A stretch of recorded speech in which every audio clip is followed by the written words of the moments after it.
Thank you. Thank you so much. And thanks everyone for coming and for the opportunity to have this conversation and share. Um, I shared in the description that this was originally formatted as a lightning talk. And so I wanted to just kick off by offering that lightning talk. It's about 5 minutes. I can just kind of read it off very quickly. And if you have come from the previous session that included a lightning talk by my colleague Marion, if you attended the keynote yesterday, I think there are a lot of great starting points from the content that has already been presented and shared here. And I'll offer one more, but I'm really excited to have this conversation because it's something that's very important to me, and was important to. It was one of the reasons that well, I'll share this I won't give away the talk that I'm going to give. So why don't I just go ahead and do that? So what I am going to share about is a partnership that our brigade has engaged in locally with a local organization that we have many connections to called the Purple Prize. And the Purple Prize is it's an innovation competition, but one that's rooted in Native Hawaiian culture and Indigenous innovation practices. So here on the screen is just a quick excerpt from the keynote to this year's competition event, pitch event, which was just a few weeks ago. I think maybe 2 or 3 weeks ago. And this video is online, and if you have a chance to check it out, I could not recommend it more highly. It was extremely powerful. Let's see. All right. So aloha kako. My name is Ben Trevino. I represent Code for Hawaii, and if you've heard me talk at any previous session, you may know that I'm also the co-chair of the National Advisory Council. 2 years ago, I wrote a blog post titled, "What Can Aloha Bring to Civic Tech?" As part of my campaign for NAC. My hypothesis was that Indigenous concepts of technology and innovation have a lot to offer our movement as civic tech. And I understand that these can seem a little bit far afield, and what I'm hoping happens over the course of this presentation is that more connections are clear. But my thought was that if I was elected, I would work to make those connections clearer and reveal them and share them as I was able. Because I think there are, again, a lot of connections between what we do as brigade volunteers and Indigenous innovation concepts. So this talk is about the 8 extraordinary companies that participated in the Purple Prize this year. And I won't get to talk about all 8 of them, but this is really inspired by the spirit of what they developed and shared over the course of the Purple Prize competition. These companies participated in the Purple Prize. And to give you a sense of what the spirit of this competition is, this is from their why. We believe that the exponential power of technology can be a vessel for scalable, positive impacts when innovation is grounded in the ethos of Native Hawaiian culture, cross-pollinates with the priorities and competencies of related fields of social entrepreneurship and sustainability, and builds impactful, scalable technology companies that transform the status quo and plant the seeds of an Indigenous innovation ecosystem here in Hawaii. And in that statement, I hope you can hear echoes of some of our values in civic tech and our values in Code for America. And if that's not proof enough, this is a photo from their homepage that features a t-shirt with the Code for America logo on it, just to make the connection very explicit. And that's me wearing that t-shirt, so I snuck onto the homepage. So I referred to a blog post that I wrote as part of my NAC campaign. And in that blog post, I talked about an 800-year-old fish pond fed by, quote, brackish, nutrient-filled water from a stream, end quote, and gave rise to a style of nearshore aquaculture, unrivaled in its technological sophistication. A young gentleman, Tate Castillo, grew up right next to that exact fish pond. And it turns out that the brackish water that was a key ingredient in the ancestral food systems of the Kanaka Maoli is also a source of power. The saltwater gradient turns out to be a source of renewable energy as it pulls salinity from unsalted to salted water, or vice versa rather. And this is one of the companies that was entered in the Purple Prize. Polu Energy is a company that's building from the rich resource of what we call the Mulibai. Okay. Which is the rich innovation interface between saltwater and freshwater, which I think is not unlike the rich interface that we mine between government services and community. Another thing I want to bring up is one of Code for America's civic tech insights that has been tossed around over the years is about delivery-driven government, focusing on directly meeting user needs through direct service delivery. If you can get that part of it right, then operations and policy all have to follow suit. Kanu is a company similarly focused on direct delivery, but instead of user needs, it's delivering the needs of local and global climate systems by planting trees directly. Founder and crop modeler Khaleesi studied where trees could be and needed to be planted and built a concept around putting trees into the ground. The business, like the operations and policy, followed suit, selling carbon offset credits towards tree plantings for passengers on, prior to COVID, the 800 airplane trips that we had to Hawaii every day. In other ways, Purple Prize companies mirror strategies, use cases, and motivations present in all of Code for America's major work streams. Box Farm Labs, for example, is a company that offers automated growing systems in the form of a modern garden appliance that can fit in any living space, indoor or outdoor. Like Get CalFresh, Box Farm Labs recognizes that food security vulnerability is an issue of redesign, delivering more access and quality by putting more power into the hands of individuals and families. Another project, OEV Online, is on the surface already in very close alignment with the open source ethos. It's a platform for navigating specific systems, the very specific native systems of knowledge, native Hawaiian knowledge. And it was envisioned to be a platform that could be shared with all indigenous communities who have similarly structured knowledge. However, the connection goes deeper than that. The problem that OEV Online is addressing is the shame of being disconnected from your community and your culture. Native Hawaiians that did not feel Hawaiian enough because they didn't know the practices, the stories, or the knowledge to be able to claim their culture. And in that shame, there was isolation. The act of reclaiming a place in society reminded me of Clear My Record. To those individuals who incarceration has disconnected from their communities, Clear My Record offers a shame-free hand to reconnect and reclaim a position as a community member. So that's just half of the 8 extraordinary companies, and I would encourage you to check out all of them.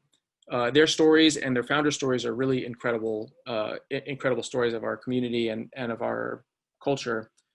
And I believe they each hold different lessons for civic tech, including this one that's on screen right now about representation.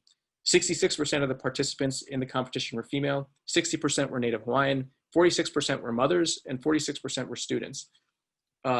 It was shared yesterday that as a network, we struggle with some of the pitfalls and representation issues of tech in general. So this kind of diversity is something I consider an aspirational goal for us. And I want to share one last company, one of the 3 winners, and the winners each took home prizes of over $10,000. And in this case, this company won $20,000. When I first heard about Kamahina project, I immediately made a connection to CourtBot, another tool that sends individuals text messages to help them navigate their experience with the criminal justice system. In this case, Kamahina Project sent a daily 40-second video text straight to cell phones of incarcerated women. The content of that text was 3 things: the phase of the moon and its rise and set times for observations, mo'olelo, or cultural stories about the moon as it pertained to that phase, and insights about how to navigate your day. The recipient of the text messages, an incarcerated woman, had this to say: "I'm so close to the moon, I can face all of my challenges." At the end of the day, I think the core of our work in civic tech is to come in close to people, to be there for each other when we need each other. And I think COVID has shown us that in very sharp relief. I also wanted to end with the moon. Mahina is a word for moon. I think I didn't clarify that. Because I think it's special as a connecting phenomenon, and this is something that was shared by the company. We all live in different parts of the world. I may see ocean, you may see mountains, I may see hurricanes, you may see tornadoes, but we all see the moon. The moon connects us and is connective infrastructure, and particularly infrastructure for knowledge. that knowledge is present in every place, but we use the moon in our observance of it differently. In comparing that different use, we're both connected by this same infrastructure, but also able to see the distinct and unique ingeniousness of each place that we live and the knowledge that's connected to that place. The three companies that I did not have time to talk about, Exchange Avenue, Mag Hugs, and Vegetation Continuum, are all amazing projects. And I hope that over the course of this unconference or in other occasions that we can talk and connect, I can share them with you. Until then, I'd like to return to Tate Castillo and Polu Energy, where we started this presentation. He concluded his talk with a request to the audience to ho'ale, which literally means to stir or to make waves, and figuratively means to gently disrupt. I can think of no better connection between civic tech and Indigenous innovation. And with that, mahalo.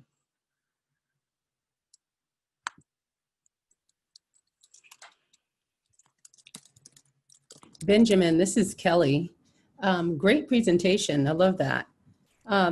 Did this competition take place during COVID or right before COVID this year?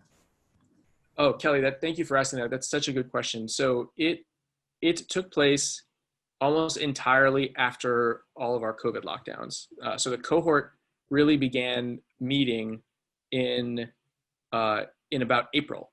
And I was recently talking to the director of the prize, and one of the things that he was saying was that had this particular group, something that was special about them is that they were so invested and so connected to each other that they were able to push through all the adjustments in the programming that had to come with, being in COVID. And so I think it's a real testament to the founders and to the program that they were able to do that. But I think that's a really great point. So thank you for asking that, Kelly.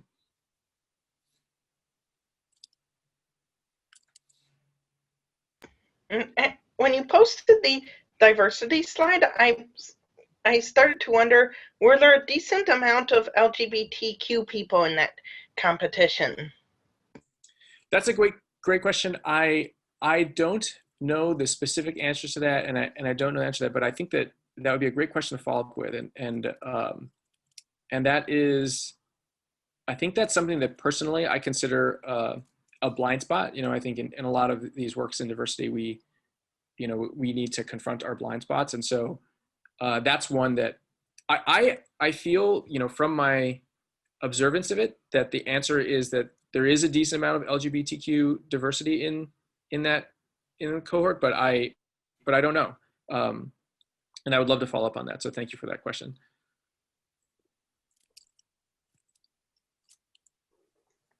I'm curious, Ben, how much reluctance to embrace tech have you found within the Indigenous communities there?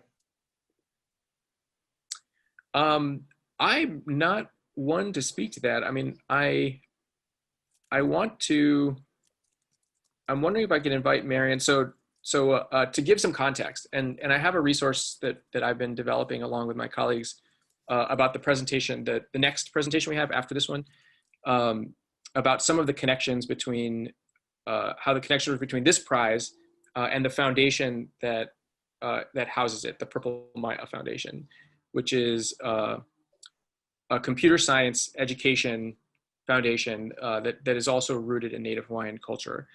And Marion is a kumu, or a teacher in that system, and has been for many years, and may be able to better speak to that question. Marion, can I invite you to reflect on that? Yeah, sure. I think Native Hawaiians and a lot of other Indigenous communities embrace technology, whether it's tech-based or not. I think it's more of a process question. So is the process of learning and implementing, these new and modern technologies, is the process itself rooted in Indigenous ways of learning and knowing, and the way we use language and the way we and who is actually at the table, I think, is a really important question. And I think that Purple Prize is doing a great job with really trailblazing that pathway and what does that process look like, and I think, I'm not sure if Alec is here right now, but I think he could definitely help to answer that question as well and provide clarity. But really, it's like, I think it's like makahana ka'ike, right? We're learning as we're doing, and we're really open to dialogue, because I think what we do know is we don't know exactly what we're doing. So I think like we have to admit that to ourselves from the very beginning. But we're learning. Thank you. Thank you. Thanks, Marion. That was really well said. And Tim had a really great comment in the chat that I'll bring up. Technology is more than software and electronics. Technology includes crop rotation, community storytelling, etc. And I added, I think that showed up in yesterday's keynote as well. You know, another thing that this reminded me of, if I can just share my screen again one more time. As I was preparing for this, I was also, oh shoot, I lost my, okay, sorry. I was also, I'm on another Slack called Natives in Tech. And Natives in Tech is a group of software developers that are either native, they either identify as native and indigenous, or they want to work on projects that support native and indigenous communities. And one of the things that they shared in the Slack is that as a small community, they're resource constrained. One of the things that they have done previously is organize a conference, an annual conference for natives in tech. And then as demands are, you know, as people are taxed with increasing demands, it's been harder to meet that capacity. And so they reached out to the group to get help organizing the conference. And one of the things that I had wanted to share in this session was to put that call out to this community. If anybody wanted to help natives in tech organize a conference, I think is a great partnership and a great way to learn about the kinds of projects that they are working on and then how we might collaborate. I would be down for that. I have two cousins that are half Native American and half African American, and they've just entered college, and their parents do an amazing job of making certain that they stay tied to both cultures. So I could probably recruit them and join the fray. Did I put a link in the chat? Is that the right Native in Tech? That is, yes. Okay, great, and, cool. Let me. So I'll ping you to the side then and get more details. Thanks, Kelly. Mm-hmm. That's I mean to get into some of the histories, genealogies, and ancestries. I think there's so much cultural depth and richness in. So I'm of mixed race heritage, and you know that identity, questioning that process of kind of looking into my histories has been a big part of me understanding who I am and what I'm supposed to do. And I think I think I have found when I've met people who have mixed African heritage and Native American heritage, I learned so much from those individuals in their reflection, particularly about what it means to be American, and how that relates. So I love that. Thank you.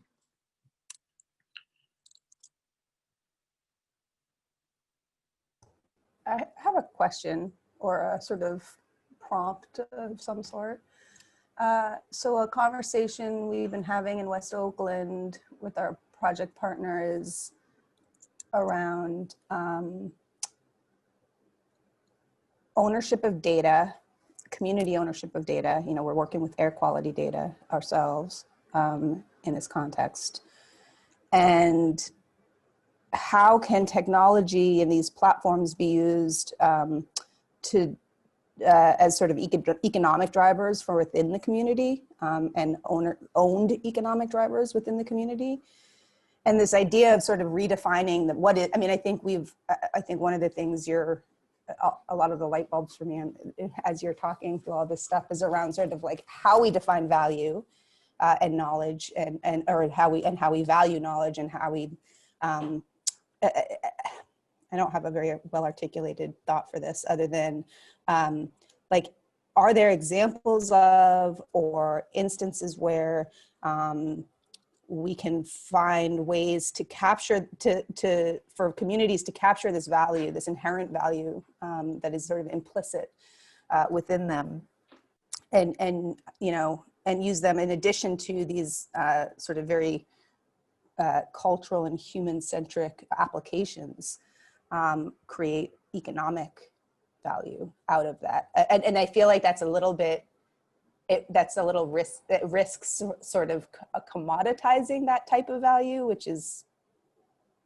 a huge flag. But I feel like that question, we've been sort of tussling that around, especially with like, how do we license these platforms we're building with our project partners and our community partners, et cetera, and that kind of stuff. Just wanted to throw that out. Yeah. See what you thought. Yeah, thanks for bringing that up. And I would invite anyone else who, you know, I think this particular issue I think is really interesting because it spans a lot of community work, right? Knowledge that it's in any community, particularly about, you know, long-term work around social justice. But I have found some really interesting conversations happening in the space of intellectual property, and because I think that the relationship between property rights and the economy are, you know, is very, you know, it shapes our economy, and so the intellectual property rights and those people that are thinking about what it would mean to have a subset of Creative Commons licenses that reflect Indigenous ideas of intellectual property or Indigenous ideas of knowledge are super, super interesting. And I think that this is a community, you know, to the extent that it embraces open source and understands that there are different models of property and ownership than the mainstream IP, you know, can really add a lot to thinking about that. But there's tons of interesting work, I think, within the Creative Commons space, but other spaces as well about IP, and how to do that in a way that, you know, doesn't have some of the red flag type negative connotations, because it's really important, not just for our economy, but for so many aspects of our society, that we access that knowledge, right? That knowledge legacy. You know, Dan, who Stormont, Dan, I hope I'm getting your name right, brought up climate as an issue in an earlier session, in an earlier lightning talk. You know, I think the things that have been learned over centuries about how to interact as humans with our environments and other ecosystems has huge implications for the climate, right? And that knowledge is the kind of thing that we really need to look to, honor, and respect to work our way out of some of the climate problems that we've worked ourselves into.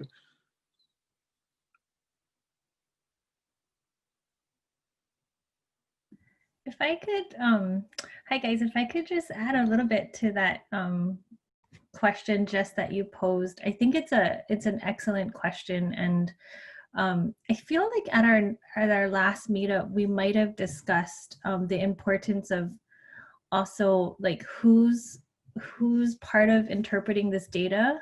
Like so our people, are there different kinds of people interpreting and understanding this data? So I think that's really important, like who is actually looking at the data and analyzing it and coming up with conclusions. And I strongly feel that there needs to be some sort of curriculum developed for younger people. So in like elementary school, and like I think we need to have these pipelines. Like data can't be something that people are learning about as adults. They need to be learning about these things that affect their lives on like such a nuanced level. They need to be learning about it like at a very young age, especially because it absolutely influences the trajectory of their lives. So I think there's like two things that are happening, like who's analyzing the data, who's behind it, and then like developing pipelines for people to understand data analysis at a much younger age. Yeah, I mean, it's really, I think that's I'm glad you brought that up. I mean, so in West Oakland, it's really interesting because our project partner, the Environmental Indicators Project, they're very much a community-based organization, you know, run by community members. And they actually use that kind of educational curriculum and very hands-on. They do it to actually teach data collection. So they're actually, the community members, and in this case, students in particular, are actually collecting their own community's data. So they are actually the sort of owners of that. Not only is the data derived from their community, but they also are sort of owning that process, and then learning about the implications of it and the applications of it through that learning process. It's a really cool, I mean, and there's, I know they're not alone. There's a lot of, I think, a lot of other sort of pockets of this happening elsewhere. And so one of the things we're doing right now is just trying to extract some of the learnings there and see if we can sort of share those out and amplify them a bit for other communities too. This is, I love this stuff. Thank you.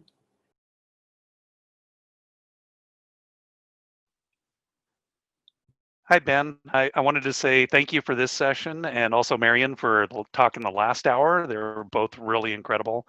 And thank you for the shout out about the problem about addressing climate change as well. I do completely agree with you. And it does sort of bring up a larger question, and it sounds like you've already been thinking about it, but do you have any thoughts about how we as brigades can integrate the Indigenous populations into our brigades better? Because, you know, as essentially a colonizer here on what was ancestral Thana-O'odham land, it's rather difficult to approach the Thana-O'odham and say, hey, we're here to help, come on, join this brigade. You know, they really understandably are a bit reluctant. And that's a challenge, I think, is to be able to let them express their voice and to be a part of the organization without seeming like we're condescending or whatever, you know, is going to prevent that relationship from happening. So do you have any thoughts about that? Yeah, thanks for sharing that. That really resonates. I think that is a struggle that I have personally experienced. You know, a lot of it speaks to a lot of fears that I have had about approaching the community, but also things that I've directly experienced in terms of my difficulties of trying to be a good ally and have an appropriate relationship with the Native people of Hawaii and the Native people of any place that I lived. And one thing I'll say is that I absolutely do not know the answer. So that's, I'll just start there. And then two, I think I want to lift up something that happened in the chat. Brendan Babb was talking about programs in Alaska. Brendan has been doing some really, you know, we have been really excited about one of Brendan's projects, the land acknowledgement phone, the text and Facebook bot, to just learn as a starting point for learning, because I think that's a really important part of demonstrating what it would mean to be a partner. I think all the lessons about solidarity that were talked about in yesterday's keynote and what it means to like be a part of and work with a community matter. And I think things, for me, where I'm directing my attention is joining communities like Natives in Tech as an ally, learning what Natives in Tech is trying to do and where we can help, because it's that's kind of how I've been taught about how to and what I've learned is feels right to me about being, you know, entering communities that I'm not naturally a part of.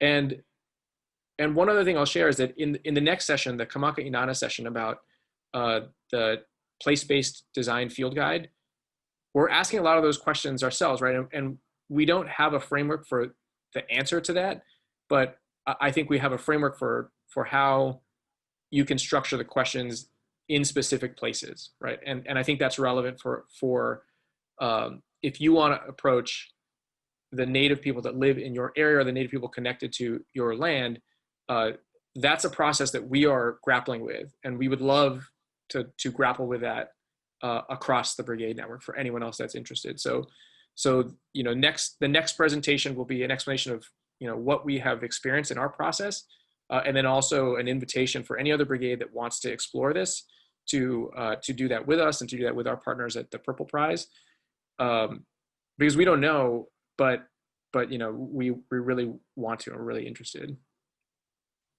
Great. Yeah, count me in. Thanks, Dan. Great question. Thank you. I would also be interested in that because, you know, part of the history is that to meet the people who, like the people who first occupied Tennessee, I'd have to go to Diana's brigade in Oklahoma. Yeah. And so this is just another really sad and complex part of the history, is that without trying to, being careful not to like ignore people who are Indigenous and in Tennessee, as a community, many of those peoples have been displaced, and so there's one to work with people who are here, and another to work with people who have a right to be here. Thanks, Tim. That's such a good point, and I think I would just offer two reflections on that. One is that I as Ben, right? My mom's from the Philippines. My dad is from South Texas, and his family's from Mexico. Like, I'm the product of diaspora, and so for me to trace my own indigeneity is, I think, an extremely common scenario for many of us who are also the products of diaspora, and so I think that there's connection there, there's relevance there in understanding those displacement effects, and how to engage with them. And then the other thing is, I think it's a unique opportunity for our geographically distributed network to be able to really meaningfully engage on an issue like displacement within the United States, because we do have volunteers and we do have presence in communities that can potentially partner and work together to ask those questions and deal with that.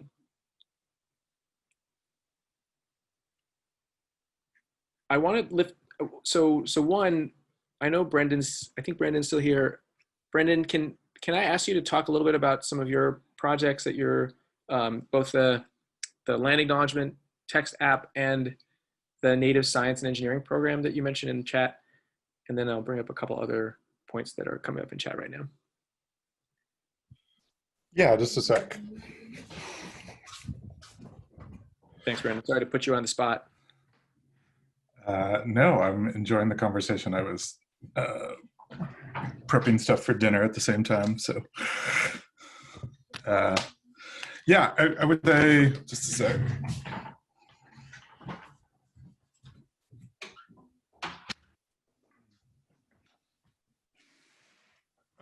The data we're using is from a native land. I was just about to post it from a Canadian site, and it kind of started actually with someone who was not native in Canada, but a technologist who was very interested in Indigenous people and the lands they were on. So he started kind of doing research, and that group, I'll paste the link, they've been trying to basically cultivate this information, so that, and they also ask people to use the data carefully, because they haven't received confirmations from all the different nations. Also, often lands had multiple nations that occupied them over time, and and territories and treaties. So they do a really interesting job of showing the maps. There was a Twilio blog that basically was using Puppeteer to kind of give people information from this data. And all we did in Code for Anchorage is just kind of, Puppeteer was really slow. We just kind of worked on the tech side, and we grabbed their database, and we work with them, Victor at Native Lands. We talked to them. One thing I would say that's important is I'm an old white guy. I'm like a white male in Alaska. And people have asked to interview me, and I try to refer them over to Native Lands so they talk to them, or there's a lot of work in Alaska on land acknowledgement and Indigenous rights. So trying to find friends I have here that they can talk to. I'm happy to be a secondary person to kind of talk about the technology side. But the other thing I'm interested in is providing that data. It's almost an API. We're not quite there yet, but to provide it to other people or to artists to see what they do with it. One thing I'm proud of is the museum in Anchorage has a lot of Alaska Native technology. They kind of have an exhibit in terms of the different canoes and how they vary, or the water, basically different boats, and also sunglasses. Slits are kind of were invented by Alaska Natives. So I think there's a lot of interesting technology, to the point that people had mentioned earlier, that technology is not new for Indigenous people. It's just often not recognized.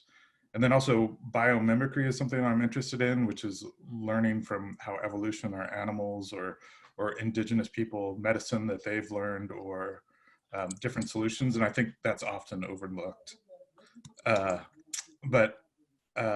Yeah, we've been excited with the bot and the interest in it. The next step is figuring out how people's brief interest in knowing what land they're on can be taken to the next level. So interested to look with partners. Native Lands has a Patreon account that they just started, so trying to drive people there. And then also just find what I think we've had, like, I don't know, 500,000 people across the US use the different bots. So what is the next step from there? If people are interested enough to test 4 different areas, how can we, without being overtly political, how can we refer them to local agencies in their city or state, or additional things? Someone, I think it was my niece, my 10-year-old niece, actually gave me the idea. I was asking her what to do, and she said, you could break it out by, like, if you have 10 minutes, you could change the signature in your email to recognize the land you're on. If you have an hour, you could watch this documentary. If you have, like, so kind of break it down into actionable items. But yeah, we've been really excited in the interest. It has been weird to have something go viral. Native Lands kind of went viral on Indigenous Peoples Day on Monday, and their site crashed. But the interest has been phenomenal, and something I'm very excited about. But also, I don't know anything. I have someone was talking about saying sympathy versus empathy. Empathy is like, oh, you stubbed your toe. I have empathy for that because I've done that myself and I know how that feels. Sympathy is I haven't experienced how you've experienced things in your culture or your upbringing. So I thought it was an interesting idea. So just trying to find partners. Sorry, I'm kind of rambling. I've had a lot of coffee, but that's kind of where I'm at, but I'm interested in to see how it evolves. And it's also interesting because it goes up and down in terms of its use. And it's now just a phone number. People just tweet the phone number. So it's hard to know when it's gonna blow up or die down. Thanks, and thanks for all your work, Ben. I really appreciate all the conversation. Thanks, Brendan. I was just going to say that to you, I have been so grateful that you guys did that work, because it's really allowed me to share with my brigade something that I think is relevant to, it's another connection to the larger Code for America ecosystem, to see where we're in alignment. And we, in Hawaii, because of our unique geographic situations, we have a lot of kinship with Alaska in terms of the different kinds of solutions that happen, to bring climate back into it. There's a lot of really interesting energy innovation, microgrids, independent energy operations that happen in Alaska that we learn a lot from. So just, yeah, I wanted to express some appreciation. I appreciate, I back at you. There is a weird kinship between Alaska and Hawaii, because we refer to you guys as the lower 48. Hawaii refers to as the mainland. Yeah. We're often put in the wrong places on maps or left off completely. And we frequently, there's a direct flight from Anchorage to Hawaii. So there's a lot of tourists back and forth. So, and we also have a lot of similar issues in terms of Indigenous peoples' rights to lands. And so I feel like if an Alaskan and a Hawaiian happen to be in the same restaurant, they will smile at each other. So totally. I know we're starting to run short on time, and so I want to bring up a couple of questions that have been sitting in the chat for a while. Alex, I love this question. Do you want me to read it, or do you want to say it out loud? Okay, I can read it. Alex does not have a mic. So Alex says, I work with tribes and native villages, mostly Northwest and Alaska. We're getting into highly technical projects. Drones for environmental monitoring, for example. What are some best practices? Like, how do you navigate a technical project like that, and how to best approach? So what I would offer on that is, I think in Code for America, we have a tradition of community-oriented processes, design processes, going to community, trying to build with, not for. And I think that's a natural starting point for understanding, when developing a technology, what are the implications? That's something that makes sense to me. What we're going to be talking about in the next session, the Kamaka Inanna place-based design process, is how as part of our community, we can consider place as a member of community, and how to give place a voice. And I think that's relevant in the question that you asked in terms of, doing environmental monitoring. And I think that there are lots of concepts of how else we can extend the definition of community to understand the impacts of the technology that we're developing.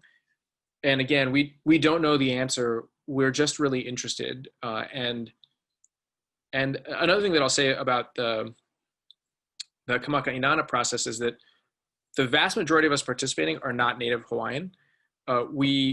So we have a largely kind of ally orientation. And one thing that I'm kind of hoping from that is that while that means we don't have a lot of answers, I hope it means that it also makes space for participation from a broader, from a broader group. And we do have guidance, and we do go to Native Hawaiian sources of knowledge and information, and we have support from Native Hawaiian communities, and learning how to best access that in a way that is respectful, considers capacity of the Native Hawaiian groups, who many people are asking for this same kind of advice on, has been part of our struggle. And I think, again, we don't have the answers to that, but I think it's relevant in a lot of the community-based design processes that we typically work with in Code for America.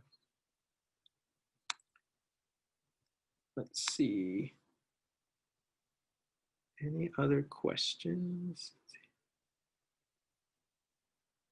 Are there any other questions that people want to ask while I'm looking through the chat for anything else?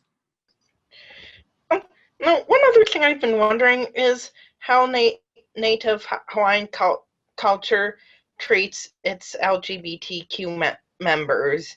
Does it treat them better than the Europeans have historically, at least?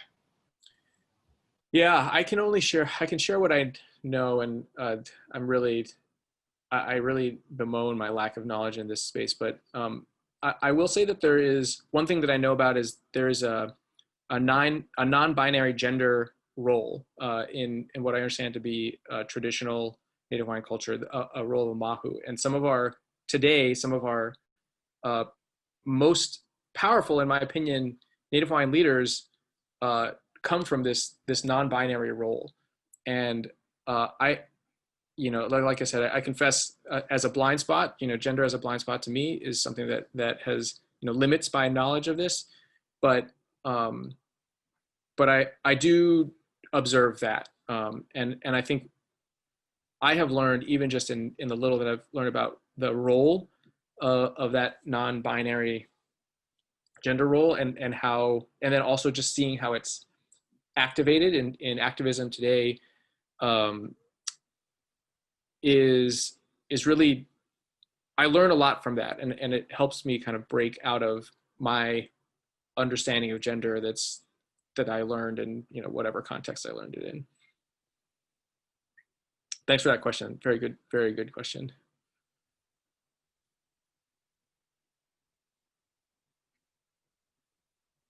Okay, looking for other things.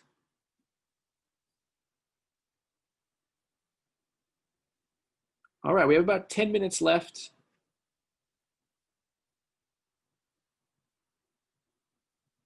Are there, let's see, where should we go from here? Any other reflections, comments in this open period? I just want to say that I'm really excited that there are these conversations happening at this event, and multiple versions, iterations, flavors of them. I think just both you and Marion's recent presentations have been, for me, very extremely powerful and extremely relevant. Both, you know, when thinking about the indigenous communities here locally, and not, you know, non-indigenous, but otherwise underrepresented or historically marginalized communities here locally. And I just really appreciate that, and really am excited by the fact that this is becoming sort of an integrated lens that we're using to talk about the work that we're doing as a network. So thank you for that. Thanks, Jess. And I guess I would want to share in this group, you know, for me, I have taken this part of what I've been trying to bring as far as content into Brigade Congress is I kind of liken it to last year when I got married. I asked my two very best friends if they would help me with getting married, right? To be in my wedding party. And they're from completely different parts of my life. They did not know each other. And I was in some ways nervous for them to meet because they're both really important to me. And I want them to like each other, but I have separately taken, I look up to both of them. I take so much inspiration from both of them. And so this is like I'm on an emotional edge today. So I'm always on the brink of breaking down. But like, I just want to reflect that I feel like my ability to engage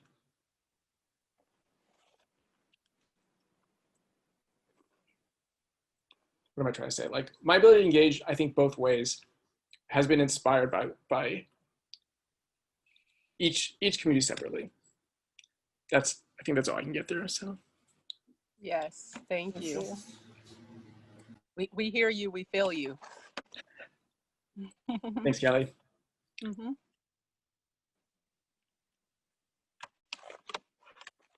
It's nice when you're that bridge as well. When you speak the language of two people, so to speak, and you're able to bridge those gaps, it's nice when you're that conduit. And I see you as that. I've been watching you over the last few days, and you have the ability to speak to different people and guide them into looking at things a bit differently. So it's a gift.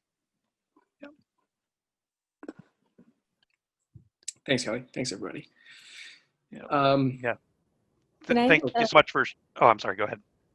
Oh, I was going to suggest that maybe we end the session and give 8 minutes till the next one starts, which Ben is also leading, I think. Yeah, I don't want to cut into the nature break or anything, but I just wanted to ask really quickly, Ben, what are your next steps? What are you thinking from a Code for America standpoint? Just what are the next steps you're looking at for this initiative? So the discourse post for the next session has an invitation to engage with part of the process from Kamakainana, and I have several of my colleagues on the next session in this session as well, and I'm hoping that between the 5 of us that are participating in that panel, that we can be contacts for you to reach out to, and then we can kind of forge that path together. Please attend the next session. If you can come, you can hear from my colleagues who are infinitely wiser than me and can talk to our process. So that'd be another next step if you have another Zoom in you for today. Certainly do. So I'll see you there. Thank you so much. Okay. Thanks, everyone.